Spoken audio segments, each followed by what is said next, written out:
살아가는 이 모든 순간이 주의 힘을 나는 믿네. 에베소서 5장 22절부터 25절 말씀 우리 같이 함께 합독하도록 합니다. 아내들이여 자기 남편에게 복종하기를 주께 하듯 하라. 이는 남편이 아내의 머리됨이 그리스도께서 교회의 머리됨과 같음이니 그가 바로 몸의 구주시니라. 그러므로 교회가 그리스도에게 하듯 아내들도 범사에 자기 남편에게 복종할지니라. 남편들아 아내 사랑하기를 그리스도께서 교회를 사랑하시고 그 교회를 위하여 자신을 주신같이 하라. 아멘. 오늘 말씀 제목 한번 외쳐볼까요? 시작. 그리스도의 사랑을 완성하라. 하나님은 우리들에게 천국의 모형으로 가정을 주셨습니다. 가정은 작은 천국이라고 말합니다. 작은 천국이어야 할 가정이 전쟁터가 되고 참된 안식이 없는 지옥이 되는 가정이 가정답지 못하는 가정의 위기 시대에 우리가 살고 있습니다.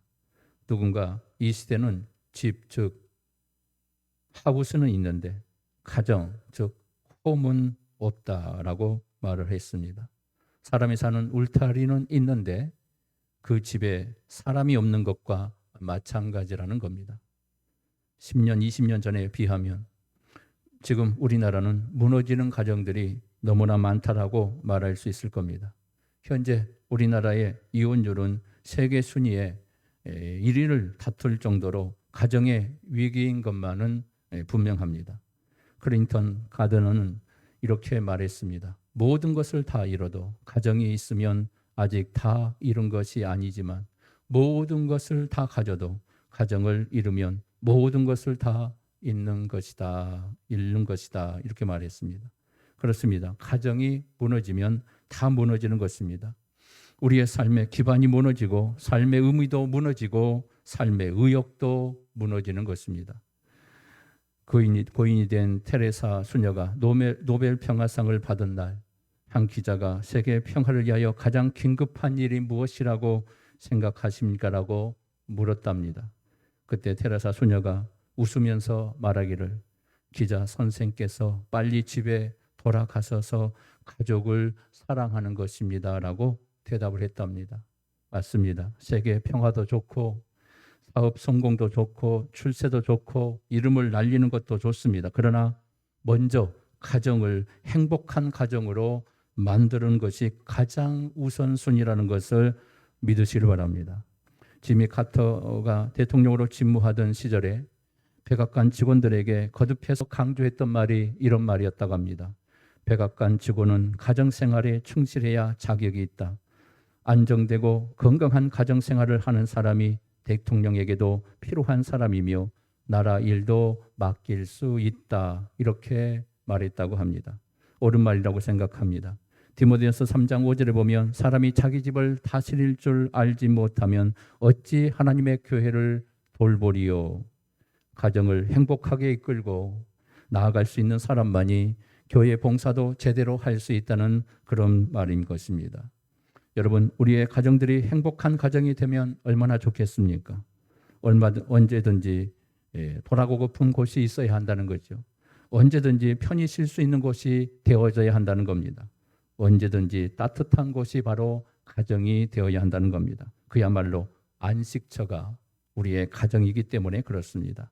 그런데 이런 행복한 가정은 그냥 만들어지는 것이 아닙니다. 땀을 흘리는 수고와 수많은 고통 속에서 만들어지는 것입니다. 가정은 세상에서 가장 작은 공동체입니다. 그래서 가정은 작은 나라 또는 작은 우주라고도 부릅니다. 이 작은 우주인 가정이 건강하고 건전하면 큰 우주인 이 세상과 이 사회가 건강해질 수 있기 때문에 그렇습니다. 그러나 이 작은 공동체가 병들고 갈등이 많으면 이 사회도 병들 수밖에 없다는 것을 우리는 잘 알고 있습니다. 오늘 말씀에 우리가 어떻게 하나님의 가정을, 하나님 우리의 복된 가정을 세워야 할 것인가, 부부를 통해서 이 말씀을 우리에게 주고 있습니다. 첫째는 부부는 서로 복종하는 관계가 되어져야 합니다. 자, 부부 십계명에 이런 말이 있습니다. 같이 한번 읽어볼까요? 시작. 하나님께 감사하며 기도하는 시간을 갖자. 두 사람이 동시에 화를 내지 말자. 집이 불이 났을 때 외에는 고함을 지르지 말자. 눈이 있어도 흉을 보지 말고 입이 있어도 상대의 실수를 말하지 말자. 아내나 남편을 다른 사람과 비교하지 말자. 아픈 것을 긁지 말자. 화를 간직한 채 잠자리에 들지 말자. 처음 사랑을 잃지 말자. 결코 단념하지 말자. 서로 숨기지 말자. 자, 누가 이렇게 십계명을 만들었나 모르겠지만은 우리에게 너무나 필요한 교훈이 아닌가 생각합니다. 부부 십계명처럼 잘 지켜지는 가정이라면 얼마나 행복한 가정이 될까요? 행복한 가정을 위해서 이제라도 우리 같이 노력할 수 있기를 주님의 이름으로 축복합니다. 예국 속담에 이런 속담이 있습니다. 거친 바다로 나갈 때는 한 번 기도하라. 전쟁터로 나갈 때는 2번 기도하라. 그러나 결혼식을 나갈 때는 3번 기도하라. 하는 이런 속담이 있습니다. 결혼이 그만큼, 만남이라는 게 그만큼 중요하고 가정을 이룬다는 것이 얼마나 중요하고 소중한 것인가를 우리에게 일깨워주는 것이라고 생각합니다. 자, 오늘 본문 22절에 이렇게 나옵니다. 같이 볼까요? 시작. 아내들이여 자기 남편에게 복종하기를 죽게 하듯 하라. 자, 이 말씀은 아마도 많은 그리스도인 남자들이 가장 감격해하고 가장 선호하는 성경 말씀 중에 하나라고 생각합니다. 그러나 우리가 자주 망각하는 것은 에베소서 5장 22절 이전에 21절의 말씀이 존재한다는 사실을 망각하고 있다는 것입니다. 자, 21절에 뭐라고 합니까? 시작. 그리스도를 경외함으로 피차 복종하라. 자, 누가 누구에게 복종하라고 했습니까? 피차 복종하라. 무슨 동기로 그렇게 해야 합니까? 그리스도 때문에 피차 서로 같이 복종하는 존재가 되라고 사도 바울은 말하고 있는 것입니다. 그리스도를 기쁘게 하고자 그 말씀과 그 모범을 따라 우리는 피차 복종하는 존재가 되어져야 한다는 겁니다. 우리에게서 복종을 받으셔야 할 예수님께서 제자들의 발을 씻기신 것처럼 우리도 그렇게 할 수 있어야 한다라고 사도 바울은 우리에게 강력하게 요구하고 있는 것입니다. 다만 22절에 한 번 더 이 단어를 사용하여 아내에게 부탁한 이유는 그렇게 해서 아내가 남편을 세울 수 있기 때문이라는 이 놀라운 비밀을 발견할 수 있게 됩니다.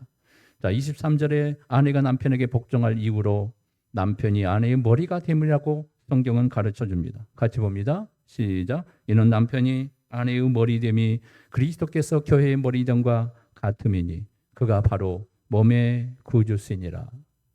자, 머리라는 말은 남편의 우월성을 가리키는 표현이 아닙니다. 남편이 먼저다. 남편이 더 우월하다. 그래서 남편의 우월함 때문에 복종하며 순종해야 한다. 이런 말이 아니에요. 성경이 그리스도의 머리는 하나님이시라고 하셨는데 이 말은 성부 하나님보다 성자 하나님이 월등하다는 의미가 아닌 것과 같습니다. 성부 하나님은 성자 하나님을 보라 내 사랑하는 아들이라. 우리 하나님께서 이렇게 말씀했어요. 그리고 우리 하나님은 하나님의 아들을 이렇게 불렀습니다. 성자 하나님은 성부 하나님을 높이시고 그 뜻을 이루고자 그가 존재한다고 고백하고 있었습니다.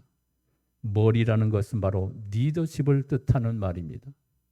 어느 공동체나 리더를 필요로 하고 질서를 필요로 합니다. 리더십의 궁극적인 존재 이유는 공동체를 세우고자 함이라는 것을 우리에게 가르쳐 줍니다. 그래서 이 문제는 복종의 의미를 성경적으로 이해하고 적용하는 일이 필요하다는 것을 우리에게 가르쳐 줍니다.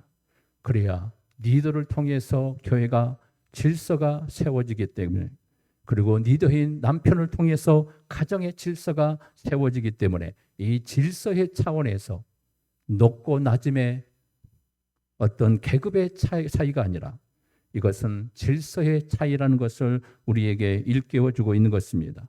그래서 복종은 굴종이 아닙니다. 복종이라는 단어의 어근은 듣는다는 어근에서 나왔습니다. 복종은 상대를 존중하고 그 말에 귀를 기울임에서 시작된다는 것을 이렇게 표현하고 있는 것입니다. 오늘 말씀은 부부의 이야기를 교회와 그리스도의 관계로 풀어내고 있습니다.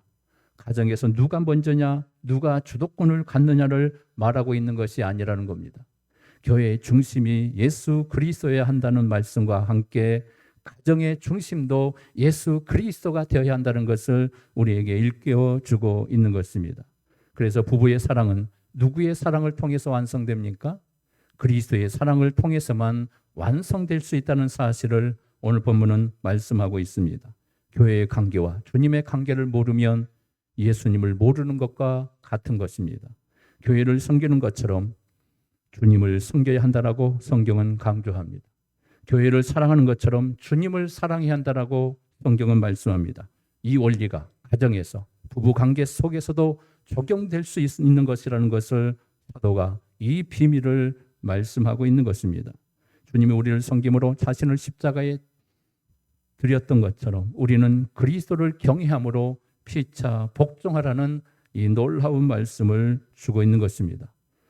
앞에서 복종이라는 무엇이라고 말씀했습니까? 듣는 것이라고 했습니다. 부부가 행복하기 위해서는 서로가 듣는 일을 먼저 해야 한다는 겁니다. 부부가 왜 다툼이 일어납니까? 상대방의 말을 듣지 않기 때문에 다툼이 일어난 것입니다. 행복한 가정은 서로가 듣는 것을 잘하는 겁니다. 듣는다는 것은 서로의 순종이 있을 때만이 가능하다는 것을 알 수가 있게 됩니다. 자녀들은 부모의 말에 귀를 기울이며 부모의 말에 잘 듣는 겁니다. 부모들도 자녀들의 말을 무시하지 말고 잘 들어줄 때 행복한 가정의 역사가 일어나게 되는 것입니다. 서로가 복종하는 자세로 상대방의 말을 존중하는 마음으로 들어줄 때 그 가정은 행복한 가정이 되어질 줄 믿습니다. 자, 오늘부터도 상대방의 말을 듣는 것부터 잘할 수 있기를 주님의 이름으로 부탁합니다. 남편은 아내의 말을 잘 들어주고 아내는 남편의 말을 잘 들어주는 피차 섬김의 복종이 일어날 수 있기를 주님의 이름으로 축복합니다. 자, 두 번째는 부부는 서로 사랑하는 관계가 되어야 합니다. 자, 사랑은 표현을 통해서 시작됩니다. 본문은 보면 성경이 남편에게만 사랑의 의무를 지우는 것으로 보일 수도 있을 겁니다. 자, 25절 말씀 보면 이렇게 나옵니다. 같이 봅니다. 남편들아 아내 사랑하기를 그리스도께서 교회를 사랑하시고 그 교회를 위하여 자신을 주신같이 하라. 자, 사랑은 여자에게도 요구된다는 사실을 기억해야 할 겁니다. 디모데서 2장 4절에 보면 이렇게 나옵니다. 한번 볼까요? 시작. 그들은 젊은 여자들을 교훈하되 그 남편과 자녀를 사랑하라. 자, 성경은 분명하게 가르쳐 줍니다. 남자나 여자나 동일하게 사랑을 요구하고 있다는 사실. 사랑의 관계는 어떤 관계보다도 더 상호 관계일 수밖에 없다는 것을 알게 됩니다. 사랑은 주고 받아야 하기 때문에 그렇습니다. 그러나 성경이 더 연약한 그릇으로 묘사한 여성을 보호하고 세워야 한다는 의미에서 남편이 보다 관심을 갖고 실천해야 할 덕목으로 성경은 아내를 향한 남편의 책임으로서 사랑을 강조하고 있는 것입니다. 문제는 사랑의 단위성이 아니라 사랑의 표현의 방식인 것입니다. 표현할 때만이 그 사랑이 시작되는 겁니다. 사랑은 추상명사가 아니라 움직이는 동사라는 것을 잊지 말아야 합니다. 이런 말이 있습니다. 종은 울릴 때까지 종이 아니다. 노래는 부를 때까지 노래가 아니다. 사랑은 표현될 때까지는 사랑이 아니다. 그렇습니다. 사랑은 사랑을 기다리는 사람들에게 이해될 수 있는 방식으로 표현되어야 합니다. 사랑하는 거 알지? 끝나버리면 그건 사랑이 아니에요. 사랑을 표현할 수 있어야 돼. 자녀들을 사랑할 때도 표현할 수 있어야 돼. 아내와 남편이 사랑할 때도 표현하는 역사가 있을 때 그때서 비로소 진정한 사랑이 시작된다는 거. 우리 한국 사람들이 사랑을 표현하는 게 너무나 어렵습니다. 그리고 익숙하지 않습니다. 그래서 이 사랑에 대한 표현에 대한 이 부분이 너무너무 어려운 부분들이 많다는 것을 우리가 부인할 수 없을 겁니다. 이제는 언어로, 행동으로, 우리는 몸짓으로 사랑을 표현할 수 있는 이런 사랑의 역사를 이룩하기를 주님의 이름으로 축복합니다. 두 번째는 남편들은 희생적 사랑을 해야 한다는 것을 우리에게 가르쳐 줍니다. 자, 25절 말씀 볼까요? 시작. 남편들아, 아내 사랑하기를 그리스도께서 교회를 사랑하시고 그 교회를 위하여 자신을 주신 같이 하라. 자, 예수님이 교회된 우리를 위해 자신을 십자가에 내어 주셨습니다. 자신의 희생을 통해 모든 것을 다 내어주신 우리 주님. 이처럼 남편은 아내를 사랑하기에 완전한 희생을 하라는 것을 말씀합니다. 아내를 사랑하고 행복을 위해서라면 모든 것을 희생하라. 그리스도가 희생한 것처럼 너희들도 가정에서 희생하라. 우리는 종종 구약 성경에 나오는 야곱을 종종 부정적인 평가를 할 때가 많습니다. 그러나 야곱의 삶에는 장점도 많이 있었습니다. 그 중에 하나가 사랑했던 여인 라헬을 얻기 위해서 10년 동안 라반의 집에서 종노릇했던 그의 모습이 너무너무 충성스러운 모습을 볼 수가 있게 됩니다. 라헬은 장렬한 태양 아래서 양을 돌봐야 했고 밤에는 뼛속을 파고드는 광야의 추위에서 떨며 값을 지불했던 사람. 한 여인을 위해 10년을 희생했던 사람이 바로 야곱의 인생이었습니다. 오늘부터 남자된 우리 모두가 아내들에게 희생적 사랑을 할 수 있기를 주님의 이름으로 축복합니다. 오늘 말씀을 통해서 결론을 맺으면 이 시대의 마지막 우리가 어떻게 가정을 아름답게 만들어야 할 것인가? 5월 가정의 달을 맞이해서 이 땅이 무너져가는 가정을 다시 회복하는 운동이 일어날 수 있도록 우리 함께 기도할 수 있기를 바랍니다. 우리의 가정들이 믿음의 가정들이 될 수 있도록 자녀들의 구원의 문제를 위해서 목숨을 걸고 기도하는 주님의 사람들이 되어져야 할 것입니다. 자녀들을 믿음으로 바로 세우는 가정, 회복하는 가정, 가정의 믿음의 역사를 이룩하는 복된 가정들이 되시기를 바랍니다. 이번 가정의 달을 통해서 부부의 관계가 그리스도의 사랑의 관계로 회복될 수 있기를 바랍니다. 주님을 정말 사랑하십니까? 주님의 교회를 정말 사랑하고 있습니까? 그렇다면 가정을 사랑하고 남편은 아내를, 아내는 남편을 주님을 사랑하듯 사랑을 실천할 수 있기를 주님의 이름으로 축복합니다. 오늘 말씀을 통해 우리의 가정이 천국이 되는 역사가 일어나시길 바랍니다. 하나님께서 우리의 가정을 보실 때마다 보시기에 좋았더라. 칭찬받는 가정들이 다 될 수 있기를 주님의 이름으로 축원합니다. 기도합니다. 은혜로우신 아버지 감사합니다. 올해 가정의 달을 맞이해서 우리가 우리의 가정들을 어떻게 세워야 할 것인가? 믿음으로 우리의 모든 부부의 사랑을 실천하며 하나님의 사랑을 이룩해야 할 것인가? 오늘 말씀을 통해 우리가 진정으로 깨닫는 회복의 가정들을 만들어갈 수 있도록 축복하여 주시옵소서. 예수님 이름으로 간절히 기도하옵나이다. 아멘. 그 사랑 나를 살리신 그 사랑 하늘의 모든 영광 다 내려놓으신 내 삶도 그렇게